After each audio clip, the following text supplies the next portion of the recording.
Estamos no mês da Páscoa, no mês em que, conforme o calendário litúrgico, nós lembramos, o povo cristão se lembra da morte, da crucificação e celebra a ressurreição de Jesus. E durante esse mês de dezembro, nós queremos falar com a igreja sobre esse assunto, a morte, o sofrimento, a morte de Cristo na cruz. Ontem nós fizemos um estudo para os jovens da igreja, falando sobre os personagens que fizeram parte desse contexto, no momento, desde Getsêmani até a ressurreição de Jesus.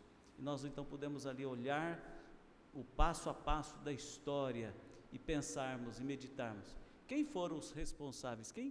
Quem foi o maior responsável pela morte de Cristo? Judas? Os sacerdotes? Pilatos? Quem foi o maior responsável? Todos nós somos responsáveis pela morte de Cristo. E Ele morreu por nós, tomou o nosso lugar e morreu na cruz para nos salvar. Graças a Deus por tamanha bondade, tamanho amor. O justo morrendo pelo injusto, Jesus morrendo em nosso lugar. E nós então hoje queremos falar sobre a visão de Davi, a visão do salmista acerca do sofrimento de Cristo. Salmo 22, de 1 a 2.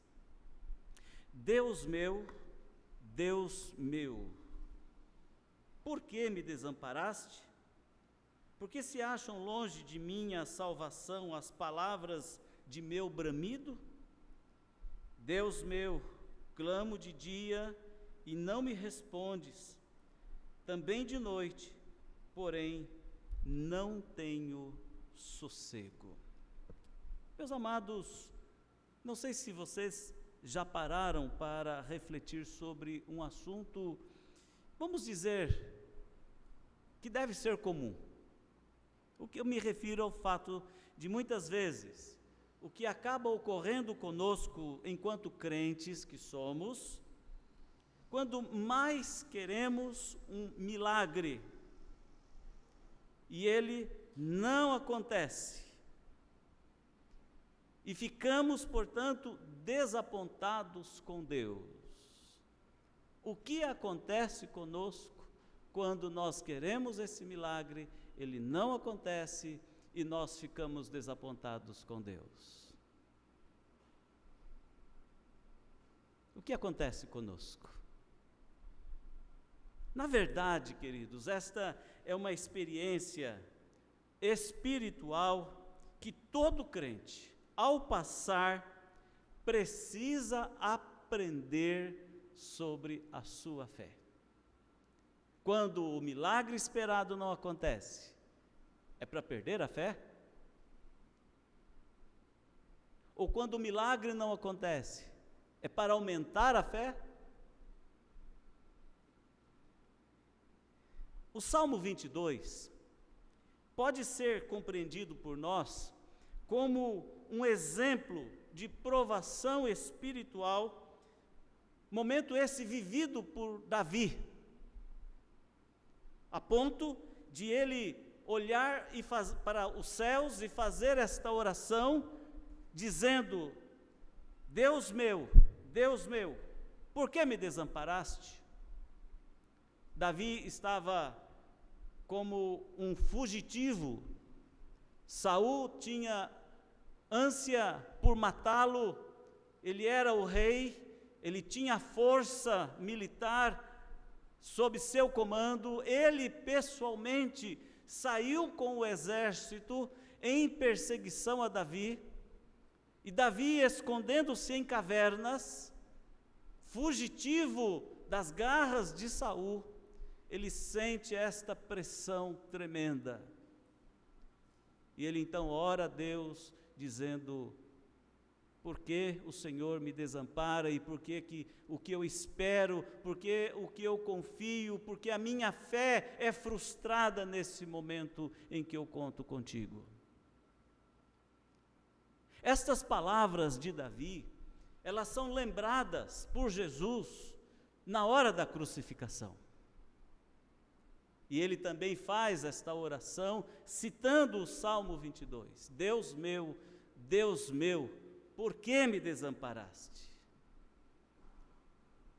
O momento de agonia de Jesus antecede ou precede ao momento da crucificação, quando ele está cravado ou preso por cravos na cruz, ainda no Getsêmani.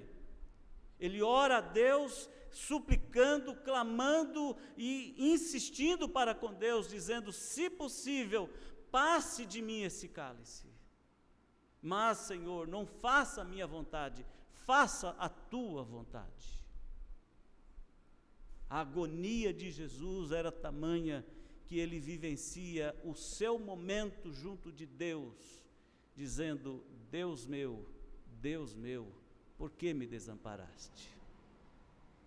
Irmãos, a frustração do não livramento, a frustração de ter que encarar um momento de grande dificuldade, de perseguição que seja, um momento de sofrimento ou de quase morte que seja, quando se espera a cura, quando se espera o milagre, a libertação, e isto não acontece.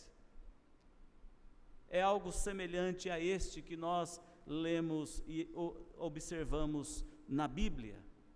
Quando Jesus clamou: Deus meu, por que me desamparaste? Essa mesma exclamação de Davi, quando na sua situação difícil, quando amedrontado e com medo da morte, com risco de morte, e Cristo ali sendo morto, nos mostra a identificação de Jesus como Filho de Deus com a raça humana. Alguns pensadores cristãos chegam a citar que Davi, ele teve uma visão, ele teve uma revelação futura do que Jesus Cristo iria passar na cruz. Mas quando eu observo e leio a Bíblia desde o Gênesis até o Apocalipse, eu vejo o ser humano sofrendo as consequências do pecado, eu vejo o ser humano como nós vivemos em nossos dias, passando por momentos de grandes provações, quando nós nos sentimos, em algum momento, como que se desamparados por Deus.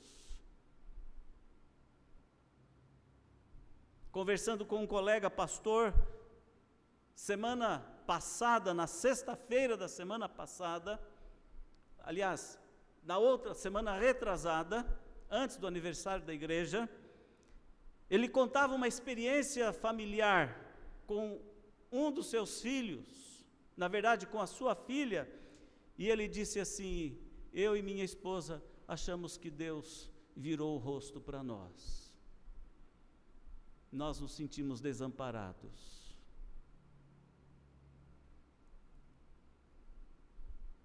Mas não perdemos a fé.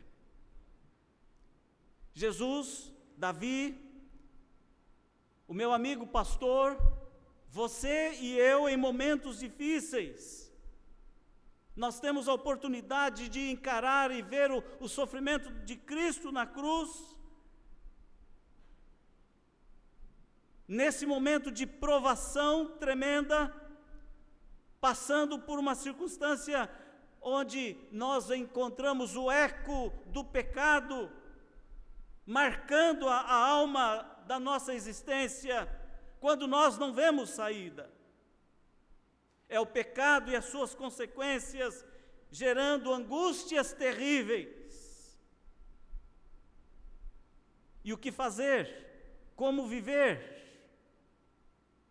Nós encontramos aqui o exemplo de Davi, sob a ira de Saul, com a autoridade que ele tinha como monarca, movido por um grande ciúme e por inveja, querendo matar Davi.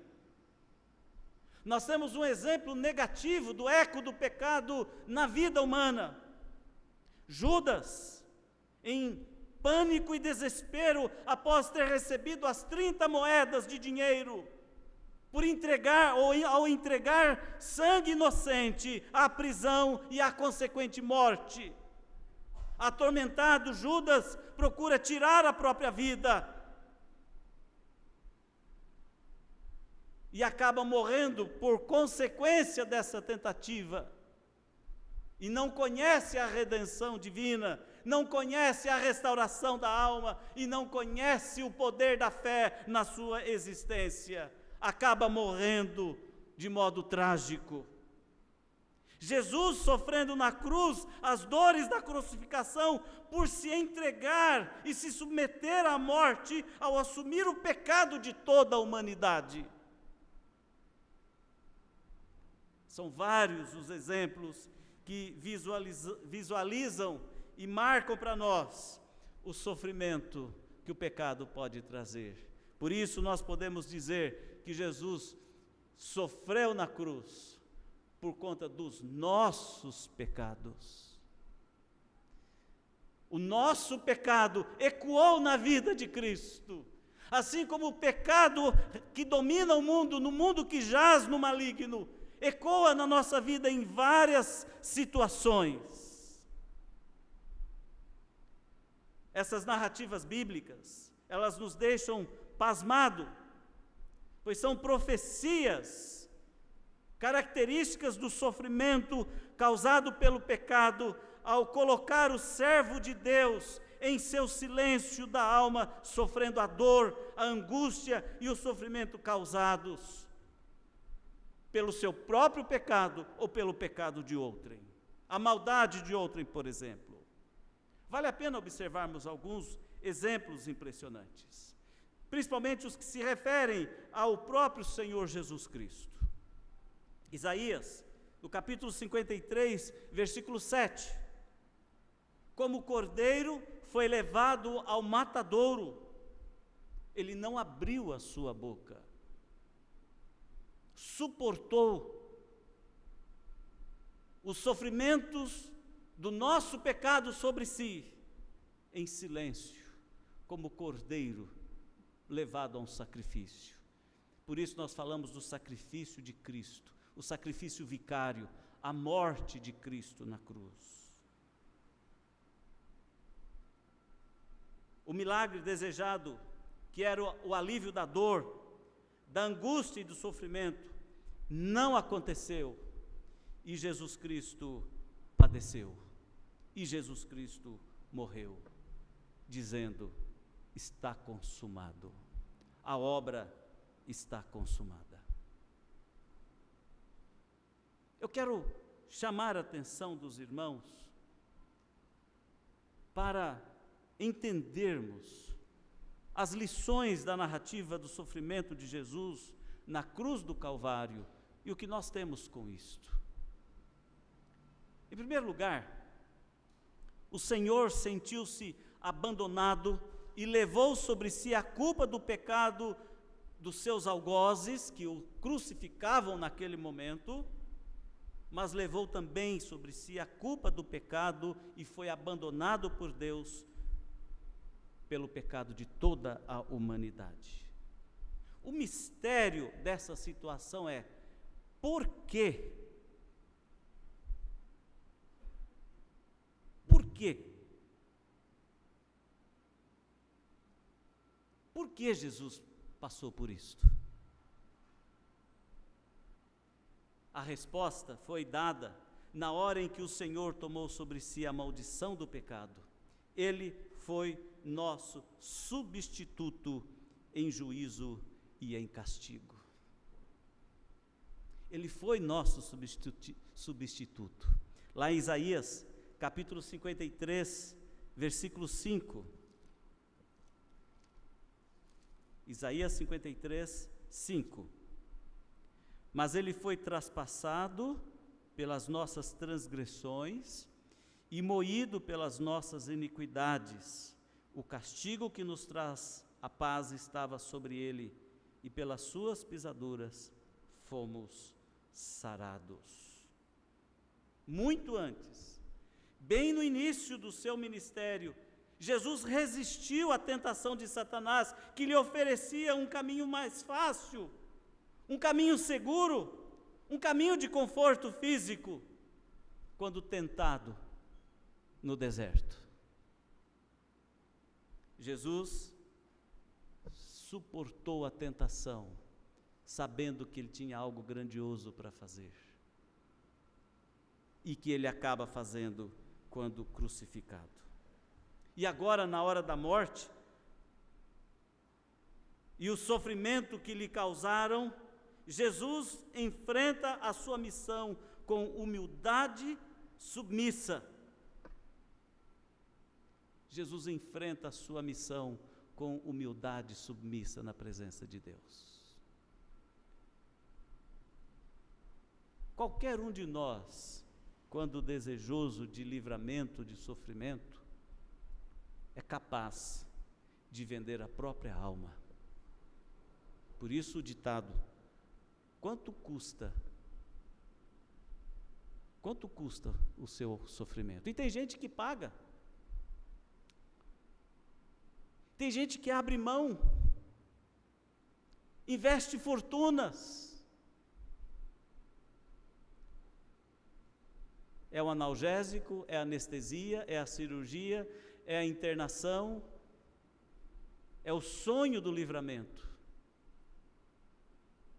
Jesus nos dá uma lição importantíssima aqui. Como Davi viveu também o seu momento de perseguição. Não faça a minha vontade, faça a tua. Irmãos, todos nós precisamos entender o momento do abandono, da solidão, e saber que este momento de abandono e de solidão não é o momento de perder a fé, não é o momento de perder a confiança, não é o momento de abandonar a missão. Pelo contrário, é o momento de ter fé, é o momento de confiar, é o momento de esperar, sabendo que Deus tem um propósito na nossa vida. Quando você pensar, por que o Senhor me abandonou? Pense diferente. O que o Senhor está querendo me ensinar? E você vai ser capaz de entender que Deus está querendo te ensinar a ser forte na fé, a confiar mais nele e a entregar a sua vida em suas mãos. Quando Jesus diz: Pai, se possível, passe de mim esse sofrimento, livra-me desta situação, ele, como filho de Deus, chegando a ter angústia a ponto de pingar gotas de suor como se fosse sangue, tamanho o seu sofrimento, tamanha a sua angústia, ele não perde a fé. Antes diz: faça a tua vontade, não a minha. A visão do sofrimento de Cristo na cruz nos leva, em primeiro lugar, a entender que no mundo nós passamos por aflições, mas nós precisamos saber manter a fé, confiar e esperar no propósito de Deus. Jesus não morreu em vão, ele morreu para a nossa salvação. As provações não são coisas vãs na nossa vida, elas nos levam a nos aproximarmos mais de Deus e a crescermos como pessoas, como seres humanos, a crescermos como crentes, a crescermos na fé e na nossa dependência de Deus. Em segundo lugar, o Senhor Jesus foi exposto ao escárnio e ao vexame. Judas, cheio de cobiça, o entregou aos soldados do templo, que depois, após o julgamento com Pilatos, Jesus é entregue aos soldados romanos para que se cumprisse a decisão tomada de que ele fosse crucificado. E uma vez nas mãos dos soldados romanos, ele é vilipendiado, maltratado em praça pública, obrigado a carregar a sua própria cruz até o Calvário. O sofrimento de Cristo e a sua exposição ao ridículo público é tamanho que é até difícil de compreendermos isto. Os soldados tomados os sacerdotes tomados pela inveja, forjam provas falsas para o incriminar. Imagine o Filho de Deus sendo vilipendiado a esse ponto. Acusações falsas, mentiras. Eles começaram condenando Jesus por ter cometido um crime conforme a lei dos judeus. Ele operou milagres no sábado. Ele declarou que era o Filho de Deus. Era proibido trabalhar ao sábado. Jesus foi condenado por fazer o bem. Como a lei romana não julgava leis religiosas, eles então arranjaram uma mentira escabrosa. Disseram a Pilatos: esse aí, ele é causador de confusão política para ir contra o Império Romano. Ele é causador de um levante. Mentira. Jesus sofre calado. Pilatos, entendendo essa tramóia, mas tomado pelo medo, encerra um julgamento cheio de hipocrisia, cheia de farsas, a ponto de trocá-lo por um criminoso. Sim, Barrabás, ele era um levante, ele era causador de revoluções, e numa dessas atitudes de revolução, ele mesmo matou alguém. Suas mãos estavam sujas de sangue. Pilatos, achando que ali estava a solução, porque ele via que Jesus era inocente, mas não tomava partido. A multidão, histérica, identificando-se com o criminoso Barrabás, que mantinha o orgulho judaico por ser ele um revolucionário contra o Império Romano, pedem para soltá-lo e grita: crucifiquem Jesus. Isso é para termos uma ideia acerca do quanto Jesus foi exposto ao vexame. Tudo que é injustiça, tudo que é maldade. E aí, nas mãos dos soldados romanos, que eram treinados, especialistas em torturas físicas, os soldados romanos, cumprindo a lei e a ordem do governador, promovem sofrimentos. Jesus fica marcado pelas chibatadas, pelos chicotes, cravam em sua fronte uma cruz cheia de espinhos. Você consegue imaginar Jesus nessa condição? E lá na cruz ainda, no momento da sua morte, à sua esquerda, alguém ainda o provoca: você não é o Cristo? Salve-se a si mesmo e a nós também, conforme Lucas 23, 39. E a multidão foge fora do controle, como torcedores ensandecidos, grita: desça da cruz! E então creremos que Deus te salve agora, se de fato Ele tem compaixão de ti. Mateus 17, 42, 43. Mas nada acontece, livramento não aparece, milagre algum ocorre, só silêncio. A verdade é uma, meus irmãos: para Jesus salvar os outros é muito simples, bastava não salvar-se a si mesmo. Jesus não requereu a sua honra,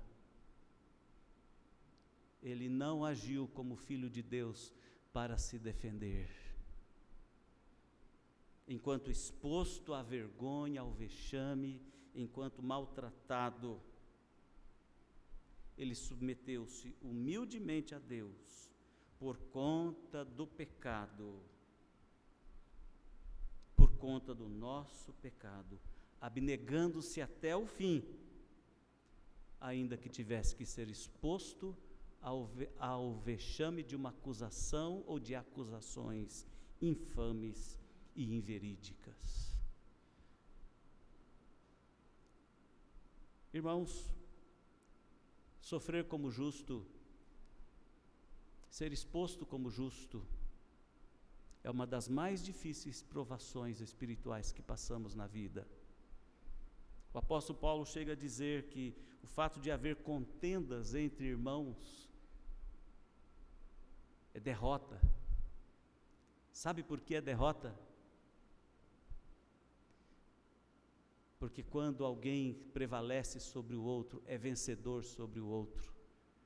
E muitas vezes, a título de defender a nossa própria honra, nós cometemos um crime maior ainda do que cometeram conosco. Por amor a Cristo, é preciso aprender a sofrer o dano. Jesus sofreu o dano, morrendo na cruz por nós. Ele não defendeu a sua honra. Ele podia chamar milícias celestiais para defendê-lo, mas sob o controle dos soldados romanos, ele aguentou e suportou todo o sofrimento e foi crucificado. Jesus não deveria e não deveria ter passado sede, mas pede água e em vez de água dão para ele vinagre. Mas ele passou por isto. Quantas maldades, quantas coisas difíceis. Você está conseguindo perceber o que eu estou querendo dizer? Que à semelhança de Cristo, nós também precisamos sacrificar o nosso velho homem?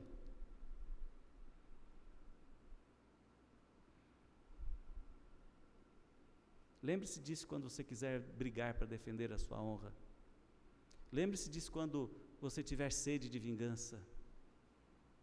Por amor a Cristo, quase sempre é preferível sofrer o dano, à semelhança de Jesus. A terceira perspectiva e a visão do salmista sobre o sofrimento de Cristo: todos os envolvidos zombaram de Jesus, os judeus, os romanos e muitas pessoas de diversas nacionalidades que assistiam àquele espetáculo. E como o povo gosta de um espetáculo, né? Qualquer motivo de confusão sempre tem uma plateia para assistir. A crucificação de Cristo atraiu uma grande multidão. Zombaram dele como filho de Deus, zombaram dele por sua fé, zombaram dele por sua missão, zombaram dele por sua generosidade, zombaram dele por sua integridade e inocência. Zombaram dele como filho de Deus. A multidão o classificava como incapaz e não compreenderam que ele era o Cordeiro de Deus, que foi levado ao matadouro como o profeta Isaías anunciou. E ao esvaziar-se de si mesmo, levando toda a zombaria possível, ele foi exposto perante todo o tipo de sofrimento, todo tipo de coisa ruim. Ele foi exposto à pena de morte, mais vergonhosa utilizada pelos romanos. Ali estava o justo morrendo pelos injustos. Ali estava alguém que tinha alma, que sabia o que era padecer, como Isaías disse. Alguém que tinha sentimento, alguém que tinha sangue correndo nas veias, alguém que precisava de ar para encher os seus pulmões, alguém que precisava de água para aliviar a sua sede e hidratar-se, alguém que precisava de um pedaço de pão para matar a sua fome. Do Getsemane até a crucificação, Jesus não recebe nenhuma assistência. Por isso ele sentiu medo, ele sentiu abandono. Rosto em terra no Getsemane, clamando pela misericórdia de Deus, pedindo o livramento. E ali ele trava a pior luta da sua alma contra as artimanhas de Satanás. Ali, se ele desistisse, ele não sofreria, mas ele também não morreria por mim, nem morreria por você.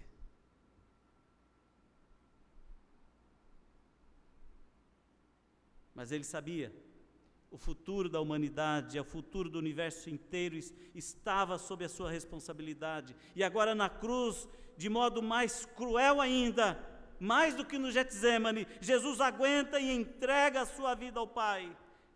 Em tuas mãos entrego o meu espírito. Em tuas mãos entrego o meu espírito.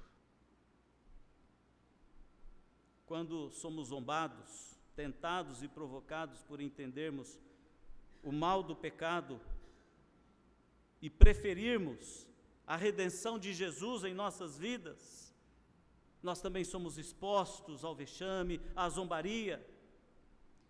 O que é melhor fazer? Negar como Pedro negou? Ao ser questionado, primeiro cristão a ser questionado da sua fé, negar Jesus como Pedro negou? Pedro não sabia o que ele ainda haveria de passar como apóstolo. E a história dele que nós lemos em Atos, no Novo Testamento, nós vamos encontrar um discípulo, um apóstolo, que foi resignado, foi preso e sofreu por amor a Cristo, morreu por amor a Cristo.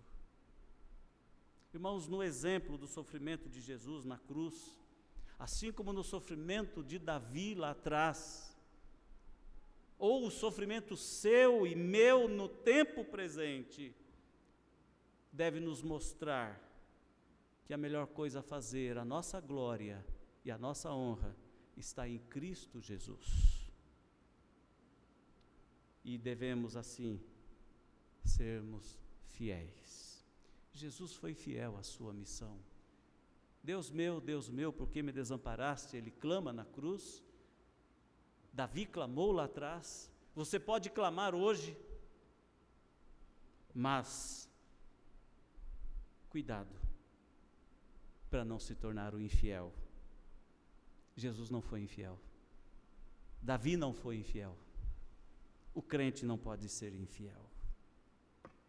Eu quero encerrar esta mensagem fazendo algumas aplicações práticas. Primeira delas, nós precisamos nos render a Deus assumindo o nosso pecado e arrependidos, nos submetermos a Deus, assim como Jesus, justo e inocente, assumiu a culpa do nosso pecado e se rendeu a fazer a vontade de Deus. Você precisa, eu preciso fazer isto.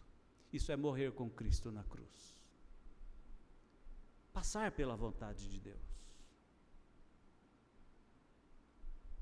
Se a vontade de Deus, se a permissão de Deus, se a obra de Deus na nossa vida é provar a nossa fé, assim como o ouro passa pelo fogo para ser depurado, que isso aconteça.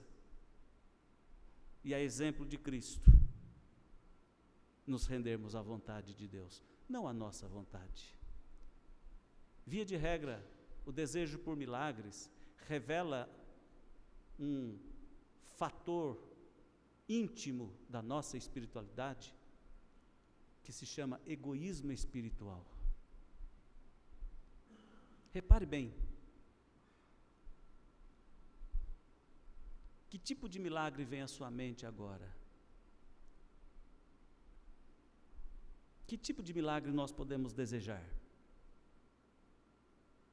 E se ele não vem, Deus não quis fazer, Deus me abandonou. Não é verdade. Deus estava presente com Davi, Deus estava presente com Jesus na cruz, Deus está presente conosco também, ainda que o milagre não aconteça. O não milagre tem um propósito de Deus, mais importante que o milagre. Você duvida disto? Tem uma parábola na Bíblia que me ensina tudo sobre milagre. É a parábola do rico e do Lázaro. Você se lembra dessa parábola? Você lembra de um trecho, no momento da narrativa bíblica, quando o rico já não tem solução, porque ele está lá no inferno, não vai ter jeito de sair, ele já entendeu isso? Aí ele fala assim para Deus: manda alguém, levanta um dos profetas, aliás, manda alguém, ressuscita alguém lá, manda alguém para falar para os meus familiares, para eles entenderem que esse caminho que eu segui e ensinei para eles está errado. E Deus fala assim: lá eles têm os profetas, se não ouvi-los, de nada vai adiantar que eu ressuscite o morto para lhes falar o que você quer que eles falem. Esse é um milagre egoísta. O nosso coração, meus queridos, nessa primeira aplicação nos mostra a importância de nós nos submetermos humildemente ao plano e à vontade de Deus. Precisamos nos render à vontade de Deus. E a vontade de Deus é sempre melhor do que a nossa. Há um exemplo de um rei que, à beira da morte, ele pediu que Deus não o levasse, e Deus concedeu 15 anos de vida para ele. Está lá no livro dos Reis. E ao iniciar os 15 anos a mais de vida que Deus deu a ele, um milagre, ele disse assim: eu não sabia o que eu estava pedindo, era melhor eu ter morrido. Eu não sabia o que eu estava pedindo. A vontade de Deus, irmãos, é sempre melhor. Foi da vontade de Deus que Cristo morresse na cruz e não fosse libertado. Era da vontade de Deus que ele não fosse aliviado. Era da vontade de Deus que ele sofresse. Para quê? Para provar o nosso pecado, a nossa humanidade, a necessidade de arrependimento que precisamos ter e entender e receber o seu beneplácito em Cristo Jesus lá na cruz. Segunda aplicação, a abnegação, submetendo-nos com humildade, ainda que o pecado nos exponha ao vexame. Confessar pecado é algo tão delicado, não é verdade? Se eu pedisse para você aqui agora, você confessaria que você mentiu hoje? Você confessaria que você gritou um palavrão na hora do jogo hoje? Você que é São Paulino como eu? Você confessaria com coragem que você tirou a mão para fora hoje quando aquele motorista bêbado atravessou na sua frente e segurou e você pôs a mão para fora, fez gesto obsceno e pôs a cabeça para fora e gritou e xingou ele? Você teria coragem? Você confessaria que você adulterou? Você confessaria que você roubou?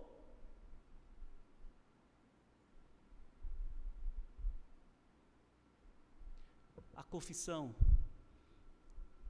expõe o nosso orgulho. A confissão expõe a nossa arrogância. A confissão expõe a nossa maldade, o nosso pecado. Jesus não tinha o que confessar, mas ele assumiu a culpa não confessada, não declarada, de toda a humanidade na presença de Deus. É preciso ter a humildade da confissão. Eu sou o culpado. Aqui no Brasil, o mau exemplo dos políticos principalmente, é esse, né? Eu não sabia, eu não vi nada. Eu não sabia de nada. Você ouviu dos presidentes da República, que eu me lembro na minha idade já mais madura e capaz de discernir, você se lembra se de Fernando Collor de Mello para cá, algum presidente da República assumiu seus erros publicamente? Teve a ousadia de dizer, eu colaborei com essa corrupção? Os nossos governadores, do Franco Montoro para cá, alguém assumiu a culpa da má governança e da corrupção no nosso estado de São Paulo?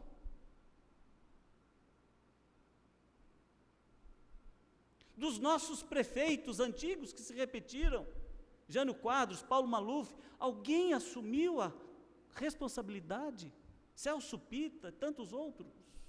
E olha que são de partidos diferentes, eu não estou falando contra PSDB, PT, PMDB, não estou falando que é antigo PMDB, hoje MDB, não estou falando daqueles partidos antigos lá, da época mais antiga, lá o Arena, não.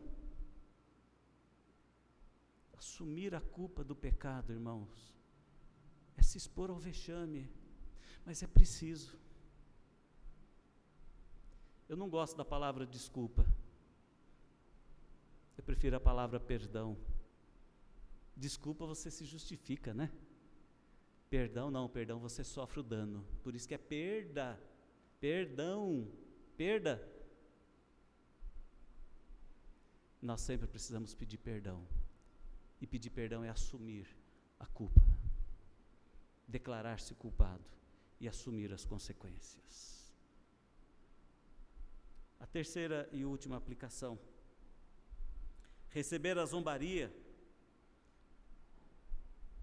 mas escolhermos conscientemente a redenção em Jesus, é conhecer a salvação no tempo presente e a salvação no tempo da eternidade. Receber a zombaria, por isso que Jesus disse, bem-aventurados quando vocês forem maltratados, quando zombarem de vocês por causa da fé, bem-aventurados, felizes. Sustentar a fé, sustentar a redenção em Jesus, é algo de sacrifício que nós precisamos honrar na nossa vida cristã, ter consciência disso.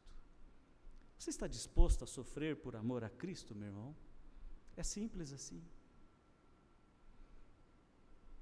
E nós temos tantos motivos humanos para buscarmos livramentos em outros lugares, não? O dinheiro fácil? Quantas fontes de dinheiro fácil nós conhecemos? Quantas mentiras nós podemos contar para nos darmos bem?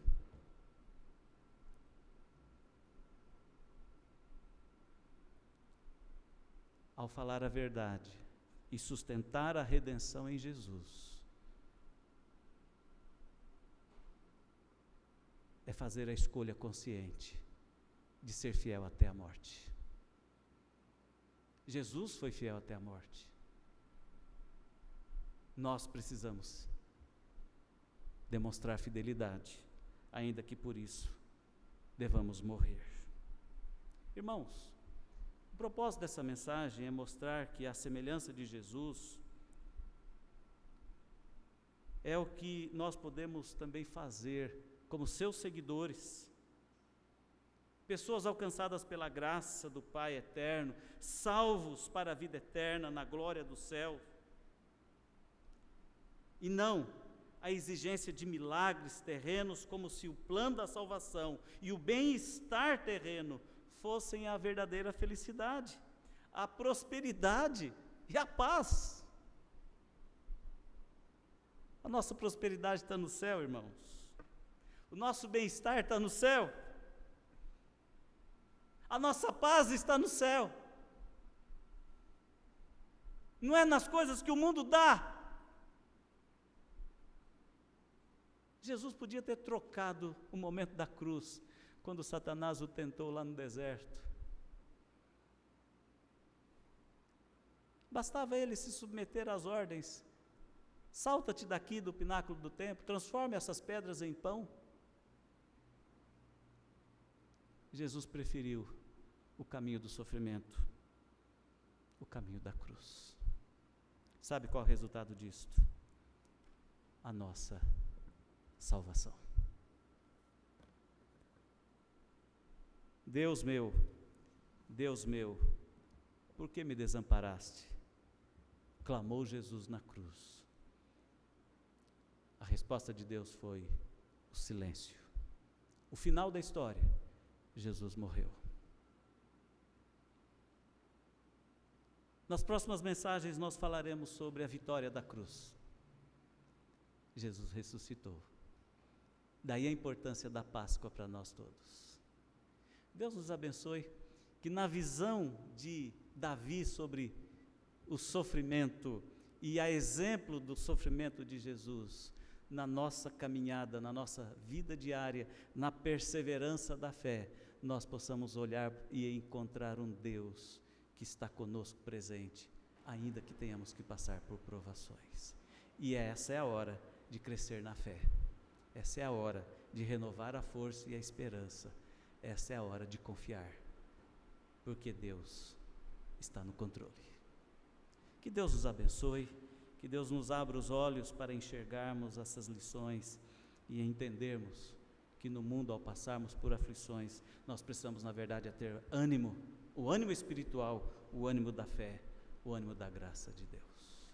Ó Pai do céu, na Tua presença nos encontramos, e aqui nós falamos sobre a experiência de Davi, e Jesus lembrou na hora do seu sofrimento, da Escritura que registrou as palavras de Davi na hora da sua angústia, e ó Deus, isto nos toca, isso nos quebranta, isso nos faz entender que muitas vezes nós somos egoístas, nós somos carnais, nós somos não espirituais.